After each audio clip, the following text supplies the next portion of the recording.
Haji kecil adalah umroh dan okultisme di Mekah. Bukti bahwa Safa dan Marwa adalah pusat ibadah agama penyembah jin. Maka saya mau bilang empat batu yang menjadi landasan berdirinya empat patung berhala di zaman dahulu masih ada di zaman sekarang.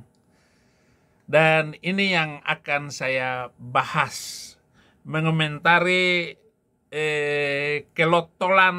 kebotolan daripada Zuma Plukusuntur. Susah-susah untuk mempelajari dari mana sumber mereka dapatkan, dari mana mereka kemudian mendapatkan materi ini, itu nggak perlu. Pelajari aja baik-baik. Kekurangan kita di sini pada saat mereka menggaungkan umat Islam yang membabatu, generasi kita mau menjawab apa? Loh, faktanya sujud menghadap ke batu. Faktanya sujud menyembah batu. Pengakuanmu Zuma. Zuma ini anak sulung gagal paham. Mungkin dia kakak sulung, anak pertama, gagal paham, dan inilah kebotolan anak sulung. Bodoh sulung namanya. Saudara-saudara, penyembahan pada dua patung Isaf dan Naila berakar dari kuil Ka'bah Mekah. Banyak sekali bukti-bukti menunjukkan bahwa haji Mekah diperuntukkan bagi kedua patung berhala. Haji adalah upacara utama bagi penyembah jin Arab. Sejarawan Arab dari Al-Ya'qub mengatakan bahwa patung Isa dan Naila diletakkan di batu-batu keramat utama di kuil Ka'bah Mekah. Katanya lagi, orang-orang yang menunaikan ibadah haji akan mencium kedua patung tersebut sebelum melanjutkan ritual haji. Mereka melakukan perjalanan melingkar penuh dan berakhir di lokasi kedua patung Isaf Naila.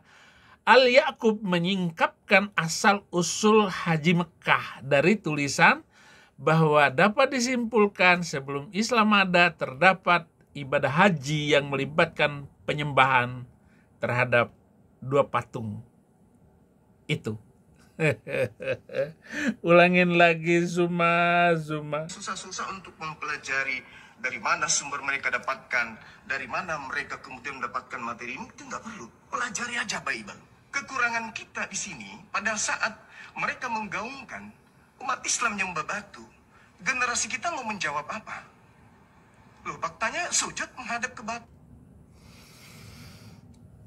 Zuma ini sudah naik haji dan dia menjawab bahwa mencium batu hitam itu adalah alasan Umar bin Khattab bahwa kalau aku tidak melihat Rasul Bang Mamat itu,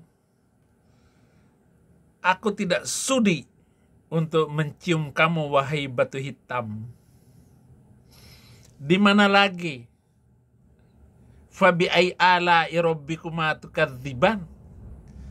Kenikmatan apa lagi yang kamu ingkari, hei manusia dan jin? Jin Juma? Mau lari kemana lagi kamu Zuma? Lu debat kayak apapun, kamu tidak akan bisa mengalahkan apologet Kristen. Kamu semua Muslim, kiai, ustadz, tidak bisa melawan apologet Kristen. Dan kalian hanya bisa kesurupan, marah-marah, ngamuk. Kenapa? Ajaranmu gampang sekali ditelanjangi oleh YouTube, TikTok, atau apapun medsos ini. dan tinggal setahun lagi menurut masa kerja prajurit upahan, maka segala kemuliaan Pluku Suntur Indonesia, Kiai, NU, Muhammadiyah, FPI, semuanya akan takluk di bawah kekuasaan Tuhan Yesus Kristus. Nah inilah saudara-saudara. Makanya batu-batu yang disebut rukun Ka'bah, rukun Yamani, Mekah bukanlah elemen utama penyembahan karena patung Isaf dan Naila tidak diletakkan pada rukun Yamani. Tentu saja patung-patung itu punya tempat istimewa yang sangat penting. Umat pagan terbiasa meletakkan berhala-berhala mereka di atas landasan batu dan bukan di atas lantai kuil. Ini menjelaskan mengapa orang Arab yang menghormati Ka'bah meletakkan patung berhala Isaf dan Naila di atas dua batu utama Ka'bah Mekah. Tetapi ketika zaman Muhammad, Fathul Mekah, dihancurin seluruh kuil-kuil itu oleh Muhammad dan tinggal satu kuil hitam itu, Ka'bah hitam itu. Bagian dari kuil itu, ini dia. Nah, ini dia. Ini Hajar al-Aswad. Saya cungkil. Saya ambil.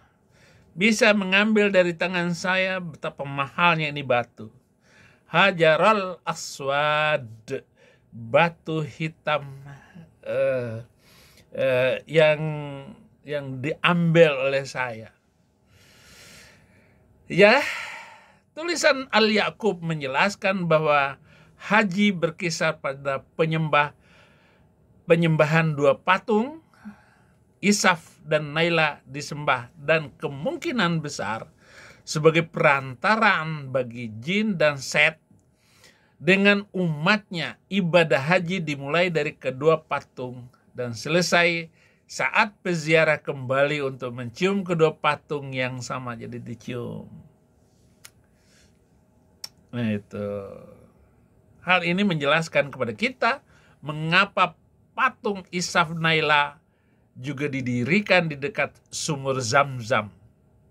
Orang-orang Arab terbiasa menggali sumur, bagi setiap kuil Ka'bah mereka, dan mereka selalu mempersembahkan korban bagi dewa-dewi yang mereka sembah, dan mereka pun melakukan ibadah haji di sekitar patung pada dewa-dewi dalam ritual ibadah mereka dan meminum air Zam-Zam, sumur yang didedikasikan bagi para dewa-dewi, umat penyembah jin dan set. Itu awal sebelum Islam datang. Tetapi sumur Zam-Zam itu berubah cerita. Untuk mendekatkan Islam dengan agama Yahudi dan Kristen, maka di situ dibawalah Ismail dan cerita Hagar bersama Abraham, itu yang membangun Ka'bah. Sementara data arkeologis tidak ditemukan. Sejarah yang benar tidak ditemukan bahwa yang mendirikan Ka'bah itu adalah Ibrahim dan Ismail. Adapun sumur Zam-Zam itu muncul tatkala Ismail nendang-nendang batu, nendang-nendang pasir, maka keluarlah sumur Zam-Zam.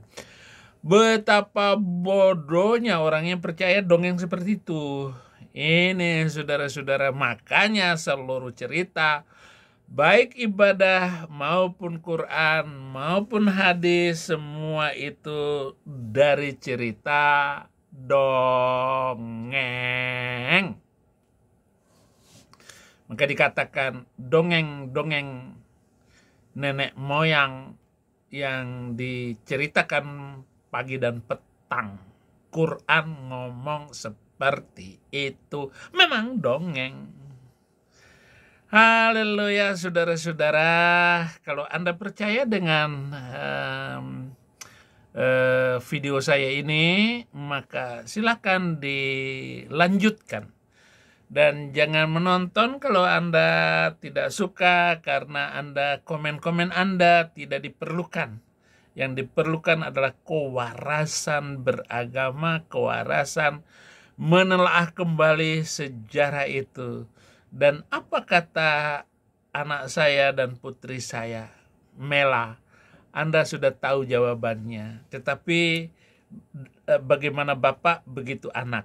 Terima kasih putriku. Terus jangan malu bersaksi tentang Kristus Tuhan kita. Terima kasih juga untuk semua yang sudah mendukung channel putri saya, Mela, yang ajaib dan luar biasa itu. Kalau Anda tahu tentang Mela, lihat bapaknya. Bapaknya itu Saifuddin Ibrahim. Tuhan Yesus memberkati.